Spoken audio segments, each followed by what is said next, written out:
Alright, so what's up everyone? Welcome back to another video of Financial Gateways. You're with me, Ansh R. Hiran, and this is yet another episode of Weekly Market Analysis. Let's go.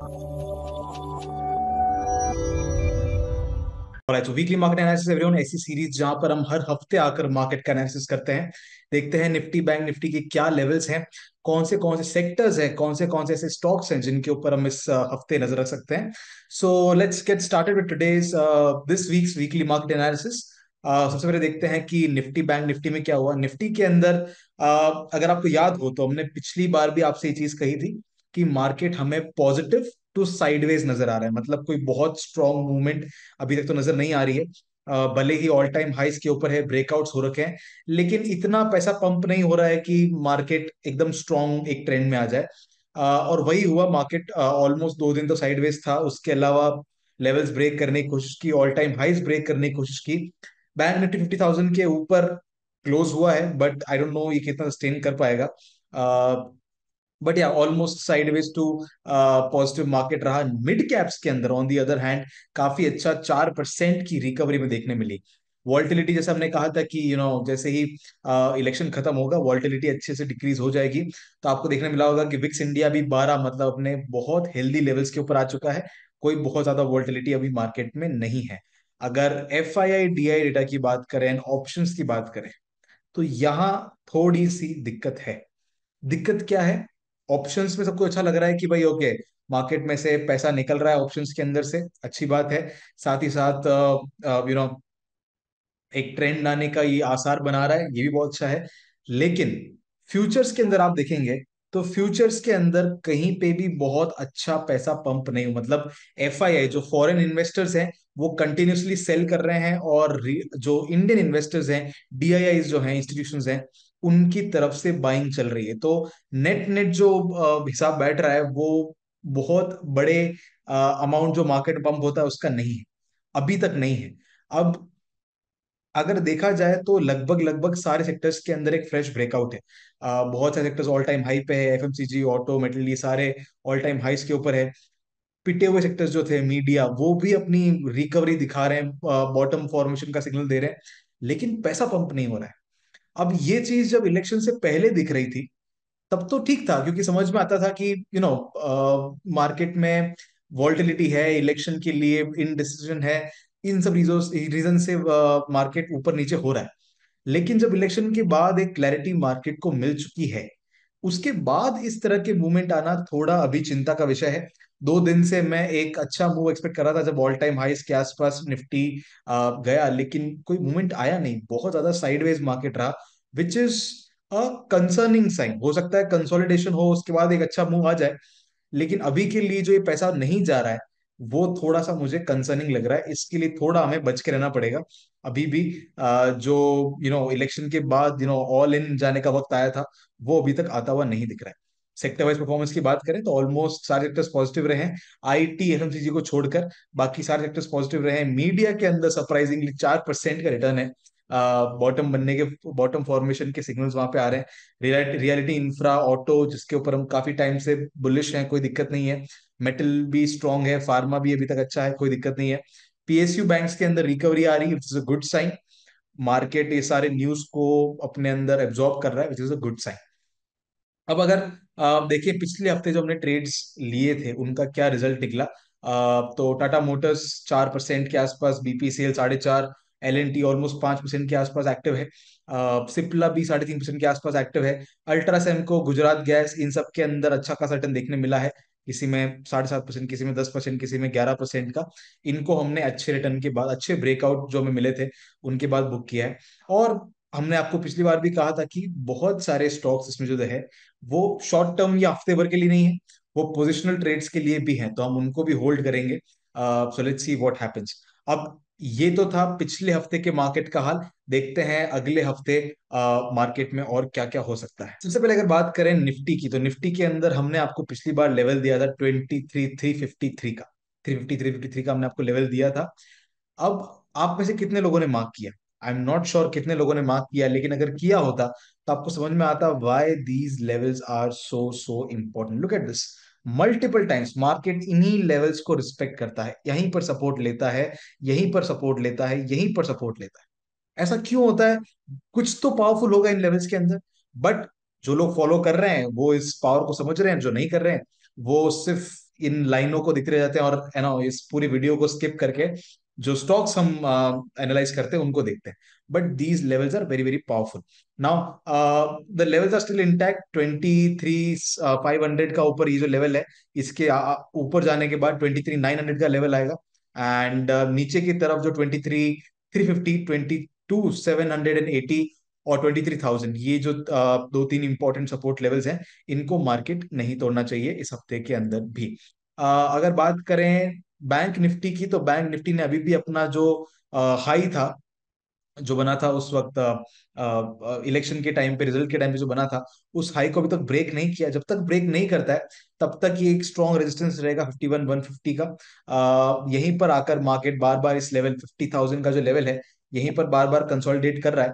नीचे की तरफ support है 49,020 का, ऊपर 50,000 का है, और ऊपर 51,150 के जो स्ट्रॉन्ग रेजिस्टेंस है, इन्हीं को मार्केट इस हफ्ते भी फॉलो करते करते चलना चाहिए। ऑप्शन जो सेलर्स हैं उनके लिए this can be a very very good week, specially bank Nifty के अंदर, क्योंकि अभी तक तो कोई positive sign Nifty bank Nifty के अंदर, मतलब बहुत बहुत ज्यादा ट्रेंड का साइन इसके अंदर नहीं दिख रहा है।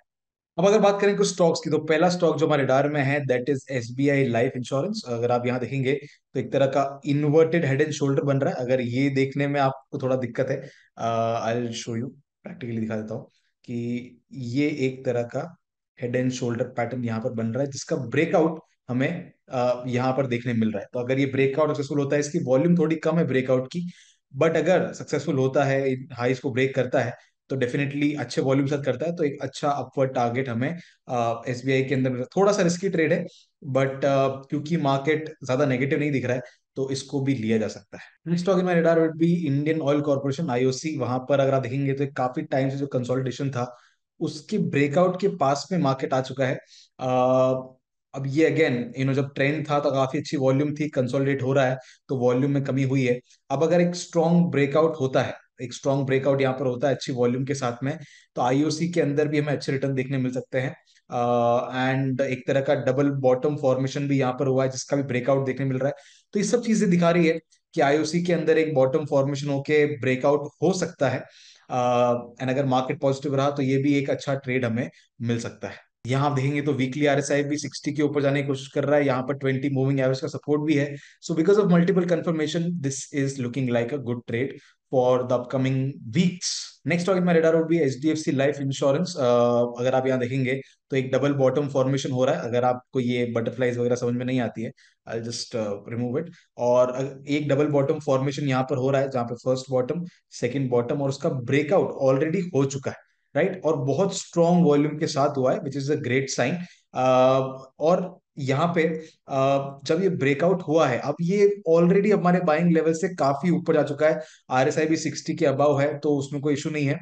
बट अब यहां पर बाय करना बेवकूफी होगी। अगर ये थोड़ा नीचे आता है, यहीं पर इसी लेवल के आसपास चेंज इन पोलैरिटी बनाता है, तो डेफिनेटली एक अच्छा, और आरएसआई का भी वो 60 के ऊपर वापस सपोर्ट लेता है, तो डेफिनेटली एचडीएफसी लाइफ के अंदर एक बहुत अच्छा ट्रेड हमें ऊपर के लेवल्स के लिए छोटे स्टॉप लॉस के साथ मिल सकता है अगले हफ्ते में। Next talk in radar would be Apollo hospital pharma and, ये जो सेक्टर है अच्छा चल रहा है, कोई दिक्कत नहीं है। यहाँ पर ये जो ट्रेंड लाइन चली आ रही थी अपोलो हॉस्पिटल की, उसको इसने ब्रेक किया है। साथ ही साथ यहाँ पर एक तरह का bottom formation, double bottom market ने बनाया है, जिसका ब्रेकआउट ऑलरेडी मिल चुका है, जिसके ऊपर हम ट्रेड नहीं कर सकते। और ट्रेंड लाइन का भी ब्रेकआउट हो चुका है, तो ट्रेड करना थोड़ी बेवकूफी होगी।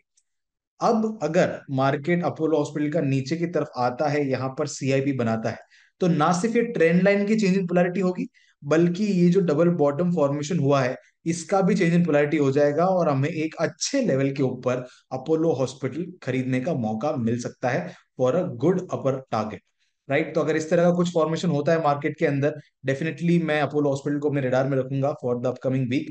डायरेक्टली ट्रेड लेना रिस्क रिवॉर्ड के हिसाब से तो बेवकूफी होगी। सो अगर हमारे लेवल्स पे आता है, definitely I would keep an I on Apollo hospital. Next of in my radar would be Tata communication. यहाँ पर डबल बॉटम को ब्रेकआउट देकर मार्केट फिर से सीआईपी चेंज इन पोलैरिटी बनाने आया है, और आरएसआई भी जो है वो 60 के सपोर्ट लेने की कोशिश कर रहा है। ब्रेकआउट का वॉल्यूम भी काफी डिसेंट है। सो ये ओवरऑल एक अच्छा बॉटम फॉर्मेशन हमें दिख रहा है टाटा मोटर्स के अंदर। अगर सपोर्ट लेवल्स पे मिलता है, कंफर्म होता है, तो डेफिनेटली छोटे स्टॉप लॉस के साथ अच्छे खासे अपर लेवल पर टारगेट्स हमें अगले हफ्ते मिल सकते हैं। Next stock in my radar would be Wipro. Wipro में भी एक तरह का ट्रिपल बॉटम फॉर्मेशन हुआ है, जिसका एक स्ट्रॉन्ग ब्रेकआउट हमें देखने मिला है, एक गैप अप के साथ ब्रेकआउट हमें देखने मिला है। और अब वापस कंसोलिडेट करा, क्योंकि आईटी सेक्टर ने भी थोड़ा नेगेटिव परफॉर्म किया पिछले हफ्ते। अब ये जो इसका ब्रेकआउट लेवल है वहीं पर वापस आता है और वहां से सपोर्ट लेने की कोशिश करता है, ऊपर जाने की कोशिश करता है, क्योंकि ब्रेकआउट की वॉल्यूम बहुत स्ट्रांग थी। तो ऑफकोर्स आईटी के अंदर अभी थोड़ा दम कम लग रहा है, लेकिन आईटी, ये भी सच है कि इतना नीचे नहीं गिर सकता। साथ ही साथ आईटी में भी बॉटम फॉर्मेशन के सिग्नल आ रहे हैं। तो अगर मैं इसको थोड़े से पोजिशनल ट्रेड के हिसाब से भी रखूं, तो भी Wipro Wipro can be a good pick for a positional trade. And short term के लिए, स्विंग ट्रेड के लिए भी अगर सही लेवल्स पर मिलता है, तो Wipro can be a good pick. Next stock in radar is Britannia industries. FMCG के अंदर भी वापस हमने कहा था स्ट्रेंथ आएगी, और ब्रिटानिया हमारा एक स्ट्रॉन्ग पिक रहेगा उस वक्त। तो आप देखेंगे यहाँ पर जो पिछला हाई था, इसको ब्रेकआउट, बहुत ही स्ट्रॉन्ग ब्रेकआउट दिया है ब्रिटानिया ने। एंड वापस अभी थोड़ा सा कंसोलिडेट कर रहा है, थोड़ा सा चेंज इन पोलैरिटी बनाने की कोशिश कर रहा है। डेली के ऊपर एक कप पैटर्न टाइप दिख रहा है। साथ ही साथ ऑलमोस्ट 38% के रिट्रेसमेंट के पास भी आ चुका है, 20 मूविंग एवरेज के पास भी ये लेवल है, और हायर हाइस का एक स्ट्रॉन्ग अप ट्रेंड का फॉर्मेशन है। तो अगर ये सपोर्ट कंफर्म होता है, या हल्का सा नीचे आकर भी कंफर्म करता है, तो भी एक अच्छा अपवर्ड मूवमेंट की पोटेंशियल ब्रिटानिया हमारे लिए लेकर आता है। Next stock is ICICI Lombard. यहाँ पर एक स्ट्रॉन्ग ब्रेकआउट, एक बहुत ही स्ट्रॉन्ग वॉल्यूम जो है, एक तरह का spinning top width little bit big body, वो हमें देखने मिल रहा है। अगर यहाँ से रिवर्सल आता है तो कोई दिक्कत नहीं है, नीचे गिरेगा मार्केट, कोई इशू नहीं है, कंसोलिडेट भी कर सकता है। बट अगर इसका हाई ब्रेक होता है, तो definitely because of the strong volume एक अच्छा मूवमेंट यहाँ पर आ सकता है आईसीआईसीआई लोम्बार्ड के अंदर भी। Next stock is GMR airport. GMR infra जो है, यहाँ पर आप देखेंगे तो एक ऑलमोस्ट ये जो पिछला हाई था, इसका ब्रेकआउट देने की कगार पे है, आरएसआई 60 क्रॉस ओवर की कगार पे है। वॉल्यूम्स में काफी सडन इंक्रीज आया है। So all these things suggest कि यहाँ पर एक स्ट्रॉन्ग मूवमेंट ऊपर की तरफ जीएमआर इंफ्रा के अंदर आने, क्योंकि इंफ्रा वगैरह के अंदर तो हम, इंफ्रा रियलिटी के अंदर हम ऑलरेडी बुलिश हैं। ब्रेकआउट मिलता है, सेक्टर का भी सपोर्ट रहेगा, और एक अच्छा मूव, बहुत हाई प्रोबेबिलिटी है इसके अंदर आने की। And last but not the least, Biocon, एक क्विक ट्रेड हमारे लिए। जो भी अगले हफ्ते जिनको कंपल्शन है ट्रेड करने के लिए, तो एक बायोकॉन के ऊपर 23% रिट्रेसमेंट के पास स्टॉक आ रहा है। प्रीवियस हाई का जो चेंज इन पोलैरिटी है वो बना रहा है।